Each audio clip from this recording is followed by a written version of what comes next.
Good afternoon, everybody. Colin here with Techout. Today I'm going to be showing you guys iOS 12.2 Beta 2. We've got a couple bug fixes and a couple changes in here that are worth noting. Sorry about the lighting. The sun is setting and it is coming right in the window next to me. But I wanted to go ahead and get this video out to you guys because the beta was just released. So this is iOS 12.2 Beta 2. And first things first, there are 4 new Animojis in here that can be used in messages and FaceTime.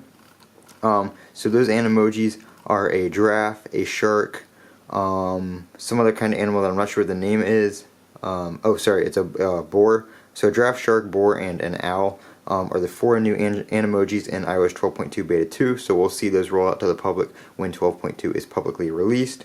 One of the biggest changes is the fact that the date no longer displays on the home screen. It now shows the battery percentage under the clock, which I don't mind. I do wish that it would go back to the date like it did when you're charging. When you have your phone plugged in, you woke the screen up, it would say, 96% charged, stay there for a second, and then it would slide back, or it would, go back to the date, which I like because a lot of people use that to check the date and time if they're, just pull out their phone real quick, tap the button, you get your date and time right there on the home screen. Now you get the date, or now you get the time and the battery percentage.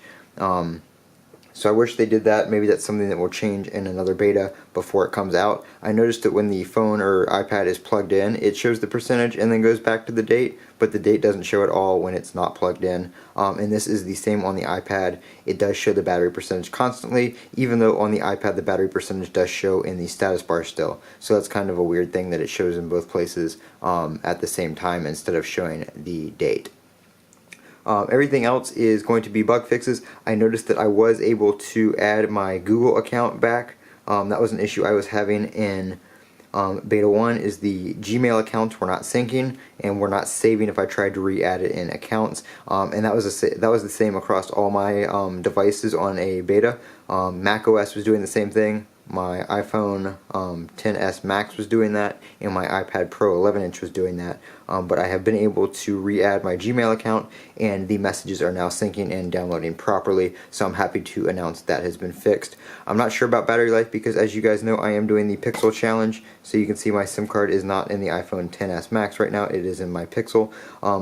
So all the stuff on the beta I'm just showing you right now, but I have not actually used this phone day-to-day usage on Beta 2 yet. So I'm unable to let you guys know about battery life, but I'm sure there will be some discussion about that later on. So that is iOS 12.2 Beta 2. Fixes a lot of stuff. I think we'll probably see the FaceTime bug fixed in Beta 2 as well for those of us on beta, and then Apple will probably roll out 12.1.4 publicly to fix the issue before 12.2 comes out ahead of the public release. This has been Colin with Techout. Don't forget to comment, rate, and subscribe, and as always, have a great day.